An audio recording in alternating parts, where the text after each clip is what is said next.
Okay, welcome everybody to our next session.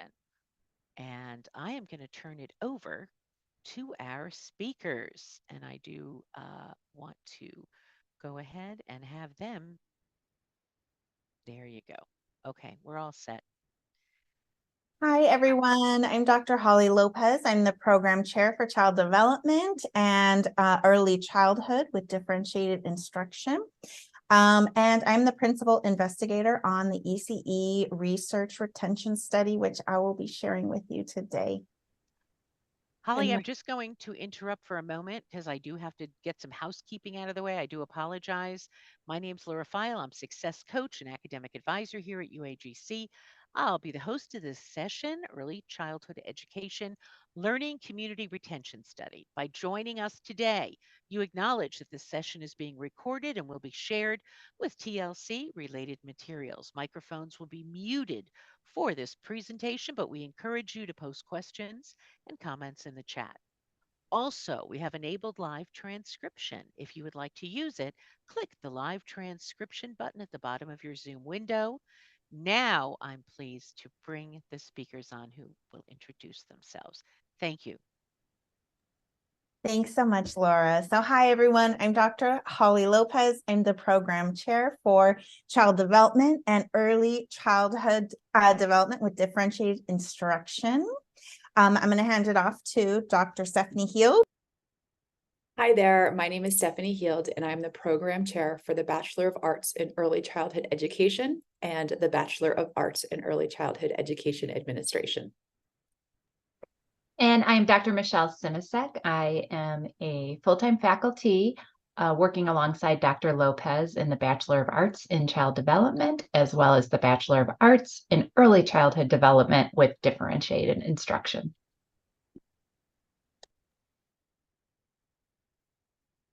Great. We can go ahead and go to the next slide, but I'm not seeing the presentation. We're there, Dr. Lopez. Go ahead. I think the presentation, someone needs to reshare their screen.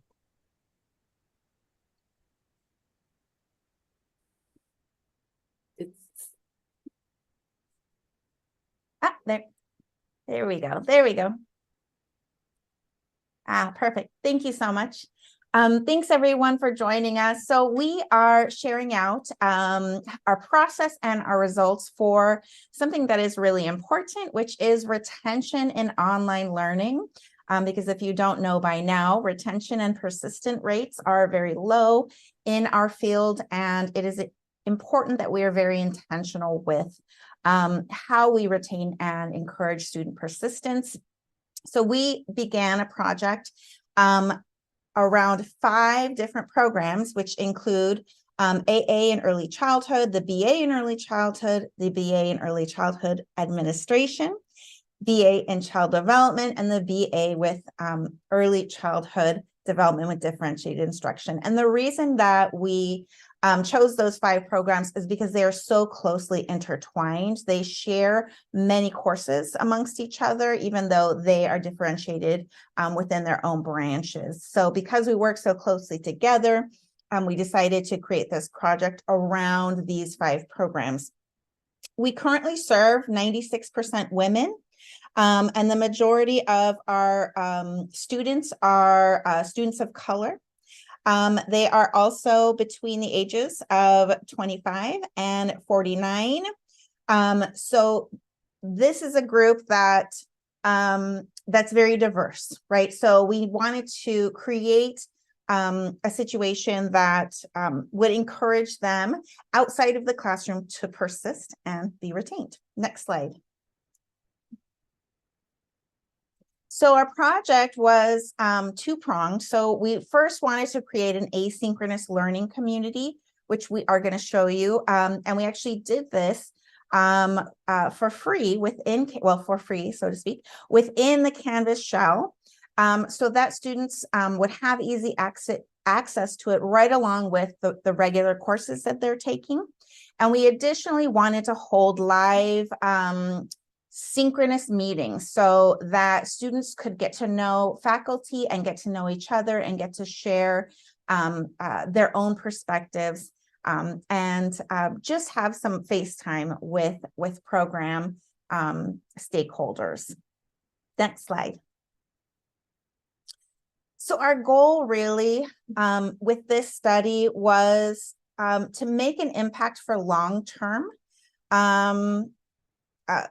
effectiveness. So we actually looked and created the study around short-term goals.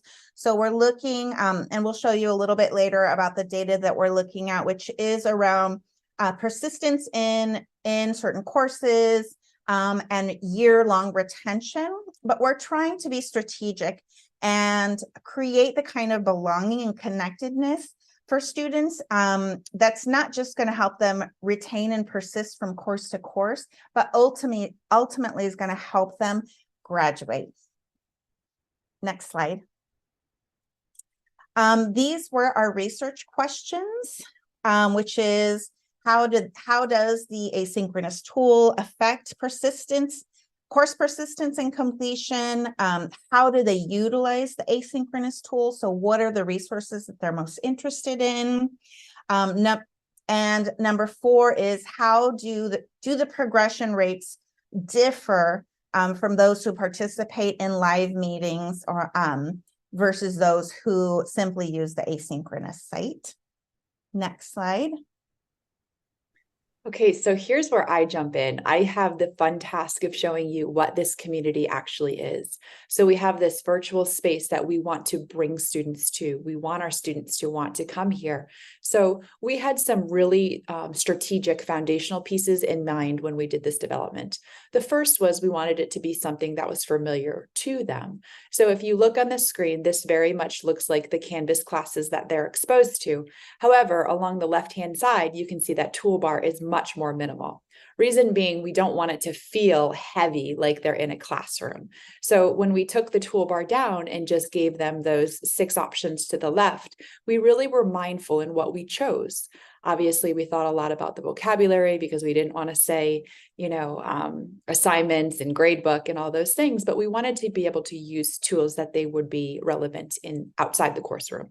So even though it looks very much like their Canvas, you can see it kind of has a more welcoming and comfortable feel, something that's not as structured. We opted to go with live links that include both text-based and visuals. These are alt text, so they are accessible, which was something that we kept in mind and are keeping in mind as we continue to learn and grow in this area. So you can see the 6 widgets on the screen were actually developed out. In stage 1, we only had 4 widgets, and we have since added 2, just again to build that learning community. So the live community meetings are at the top left. They have the option to chat with peers. There is a new widget called professional development, and I'll explain that. We have a badges widgets, a student resources, and then the submit a question. So if students were to go to this page, they would see things that make them comfy, cozy, things that are welcoming to them, but at the same time, not necessarily overwhelming to them. And that was a really big part of our intentionality on it. We chose not to use a lot of text just so that they could have that, freedom in deciding where they wanted to go in the learning community. So some areas we really wanted to, showcase here today, and that we were very mindful in developing, were areas of connection. So as we know, the foundational research of professional learning communities and RIC 24 are a starting point for where we're at with learning, right? And especially with adult learners and the diversified learning populations that we have, we wanted to make sure there was multiple facets for connection. So on the screen, you can see our discussion boards, and it's not the discussion boards like you see in your Canvas classroom. Not that those aren't great also, but these are much more student-centered. So you can see there some recommendations, some helps needed.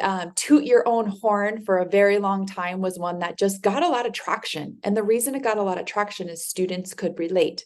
It was something that was low stress, right? They could participate in it.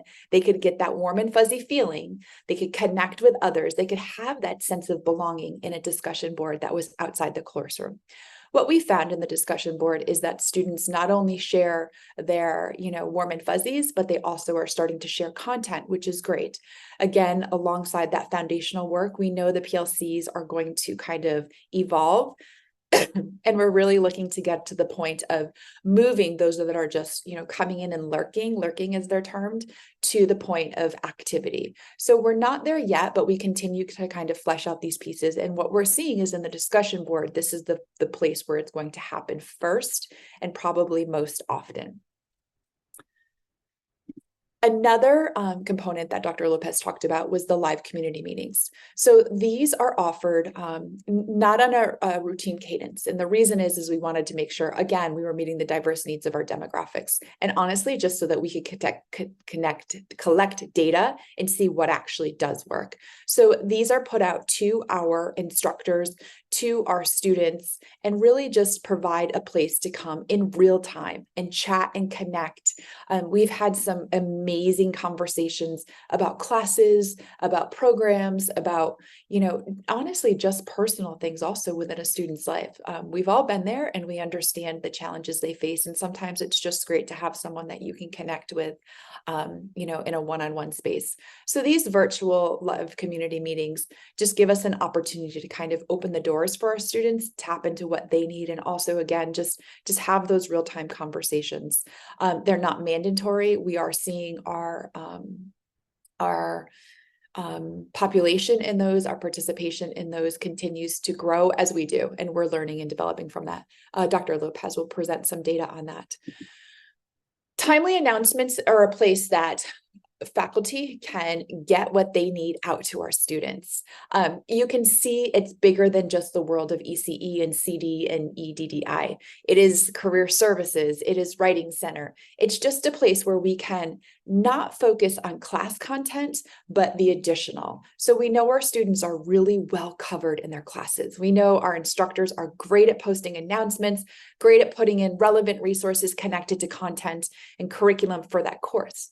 But what this space serves as is a place that we can give the more, right? It's that added dose. So we can direct our students to events, whether they be, on the screen, you can see a career services event, or you might see something that has to do with a broader scope ECE, such as the National Association for the Accreditation of Young Children Sharing. So this is a spot where we can just put messages out there in a really timely manner. We all full-time faculty have access to this. So I think that's also a very neat feature in the fact that we can draw into each student's and each faculty's area. So I might be interested in something in the field of technology or in NACE, whereas Dr. Simecek might provide a different resource that she has. So not only are you getting one viewpoint here, you're getting the 7 full-time faculty members' viewpoints. And it's a really neat concept. Badges. We all know we need some motivation, right? We don't just get on the treadmill to get on the treadmill. Badges serve as just that. Badges provide our students with that extrinsic motivation that they might need. In our society today, they are sometimes used, as forms of awarding and merit, and that is what we intend to do here. We have a badges page that is set up where we identify some milestone makers in our community. So students who might spend a monumental amount of minutes, students who are active participants, students who start discussion boards, and really it just gives us a place to kind of shout them out. We hope that it takes down the walls of some that might be nervous and a little apprehensive in posting, and allows just, again, that merit, that motivation that they can get in. The badges were made within UAGC, and they serve there to have an icon piece. They're able to download them and add them to their signature line, their resumes, or whatever it may be. There are badge announcements posted quarterly. So we've had 2 rounds so far this quarter, and the next one is gearing up. And it just, again, allows us to pull data, but we're intentional when we pull that data, but we also are able to stop and just kind of showcase the students who are posting. And the last part is professional development resources. Being very transparent, we didn't have this fully figured out when we started. We didn't have this fully figured out in year 1 because we weren't sure what the gaps were. So now that we have a better idea of what students want and need and how they're using this space, we're really able to kind of decide what this looks like. UAGC does a great job with student resources through our SSO, and we're able to kind of tap into what they've already done. So they have great connections to career services, great connections to academic services within UAGC, or services outside, Handshake and whatnot. So we can align our page to those resources, but again, we can get a real good finger on the pulse of what our students need. If it is something with time management, we're able to kind of pull that and weave it in here from what we see. This page is continuing to be developed, and quite honestly, this is not a product. We very much see it as a process that we'll continue to add to as we pull our data, programmatic wide too. So if we see an ECE, we're struggling with assessments, or we're really struggling with something, this page will be that above and beyond the coursework that they're already getting, to go there and find resources with assessment. Or if in our society, there's conversations going on about, differentiation, this gives us a spot, not within a course, to pull that resource that's huge in the world of ECE and add it in here. So that is what this page serves as. Okay, I'm up next, and we're talking about the value that our students have building that community outside of the classroom, and that is overwhelmingly visible in their discussions and also what they say in the live learning sessions. They really value that opportunity to connect with one another, and while they love to hear from their instructors, they also just like to connect, and that comes up over and over. So we know that they can't all make the live learning sessions. That's been indicated. We post them, and some just can't make the time that's posted for the month, but then they will see the reminder pop into the community and perhaps ask a question or start a thread in the discussion board, because it is a place that they can go to anytime. Connection to a community, it's vital for all of us as humans. We need to connect to others, and this space gives them the chance where they can reach out to one another, ask questions, start their own discussion threads. They can use the live chat, and if they have questions for us, that's available at any time as well. Next slide. So not only do students participate, but they're also starting their own conversations, which is exciting, on topics that interest them. And we can kind of refer to these when we're looking for places to build our resources as well. This is a student who started a conversation looking for some literature recommendations, and she started the thread, and then several students responded with different resources that they had. So this is a place that faculty, we were not involved at all. They were simply reaching out to each other to connect on topics that are passionate to them. So while we can view these conversations, these are spaces for our students, and we're staying kind of off of them and allowing them to connect with each other. But like I said, we do view them, and if we see a topic that pops up that's coming up over and over, like the time management, we can add that to our resources. Next slide. And speaking of resources, so the next important topic is that connection to resources. So Dr. Heald kind of mentioned those professional resources that we have, but we also want to provide students with resources that they ask for specifically and organically in their conversations. So for example, time management was a big topic. It came up in discussions. It came up repeatedly in our live sessions all of the time. So we created this link here where they could learn a little bit more about ways to manage their time and ways to kind of balance that family life, work life, and school life. And we continue to monitor discussions for other themes. And once they arise, we hope to build this out and offer more resources to the students. And next slide. So the learning community is a great place for our students to ask questions and gain clarification with each other. So there's a lot of posts in the discussion boards where they're just seeking someone who's been through something they've been through. They have a question about a certain class. It runs very similar to, like a Facebook group, which they do have for the university, but this is just people in their program, and it's a safe space where they can ask very specific questions on topics related to their program and have fellow students respond to them. There is a separate place where they can ask questions of faculty when they want to.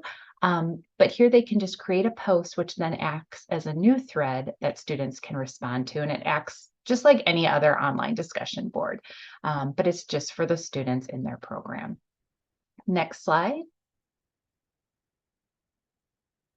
And the support is everywhere. We try to understand that our students need various ways to get support. So we have the chat and the discussion space.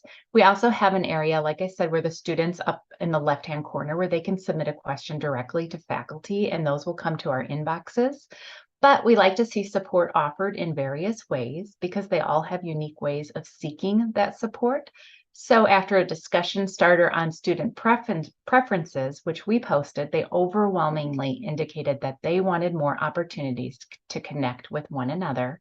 And that seems to happen most in the discussion boards right now. However, it's possible that maybe we increase those live learning sessions over time where we might be less present, but they can pop in like a real live chat room and connect with one another. So that's something that we can consider implementing in the future. Next slide, and I think that's Dr. Lopez taking over. Great, thanks so much. Yeah, so far we have a great analytics for UAGC course progression, course participation. And we also have analytics if you are familiar with the Canvas tool through Canvas. And we've had so far 863 student participants in the asynchronous Canvas forum, or what we call the ECE learning community. And what participation actually means is that they posted a comment to an announcement, they submitted something, they joined a web conference. Right now, we haven't utilized the quizzes function, which would increase participation. We are looking into areas of opportunity for that, as well as collaborations. And Michelle was just talking about that when she talked about having students be able to pop on and connect with each other. We have that feature turned off. But we are definitely open to opening it up and making that an avenue for students to further collaborate. So far we have had 863 student participants. Next slide. Out of the 5 programs, at the time when we started this program back in November, we invited 1,693 students to participate. Those were all the active students across the 5 programs. So not all of the students, but all the currently active students. If you need more information about active students, just let me know. 1,300 students participated, which means that about 80% of our active students were interested in what we were doing here with this ECE learning community. The major resources that they connected with were the portal homepage. Of course, that's the first thing they need to go to. They were very interested in discussions, announcements, and badges. So we had well over 1,000 to several thousand clicks. And what this tells us also is that even though we only had 800 some odd participations, this means that people are really going to the site, clicking on the links and exploring it, even if they are not necessarily participating, quote unquote, within the asynchronous learning community or in the conference or the live meetings themselves. Next slide. So what we really learned from this first phase of this study is that students really are interested in wanting to create connections with each other and create a sense of belonging within ECE learning community. And that really actually makes sense for this population. These are majority women who are of color, and they want to make connections with each other. They work with young children. Part of their predisposition is to really collaborate and be a part of a community. So it makes sense that for us to provide this community setting, that they would want to participate in it. Although actual live meeting attendance was low, the people that really did attend, and we can provide anecdotal evidence, is that it was really meaningful to them. They were very appreciative of being seen and heard, and sometimes their children would pop on, and that was so important to being connected with faculty, being connected with each other, and really creating a sense of belonging. And again, we learned a lot from that first phase of the study, which is that we had forgotten initially to put in research question about our lurkers. And lurkers, although it sounds like a not very nice word, it is actually the term for students who go to a website but don't necessarily click on anything or participate in a specific way. So these are people who are still gaining something out of the community. They still want to connect. They just may want to do so from a distance, and that's okay. And that doesn't mean we're not making a difference with them. And again, the other thing is we noticed the increase with badges. So now we're going to think of new ways to create more digital badges, because it makes sense, not because this community really wants to be seen and valued. Again, early childhood educators are not in this profession for the money, right? So when they get recognition in different ways, such as badging, this is really valuable to them. And so we want to take advantage of that and give that to them through this setting. Do we have a next slide? Oh, yeah. Additionally, over this last year, we had a total of 815 grads across the 5 programs. Our average completion rate was 38.5 months. And in July 2024, we will have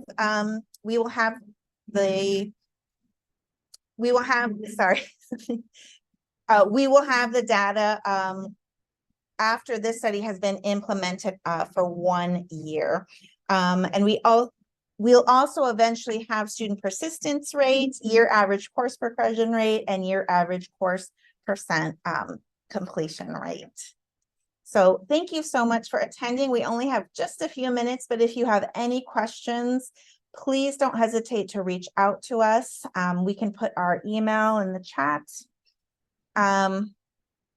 You're welcome to contact us or pop on if you have any questions. Or any ideas.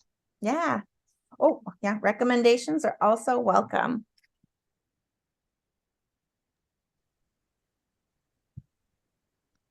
Dr. Mo Otsat said, terrific study. And I have to agree. I'm would love to get a copy of some of the things you have done.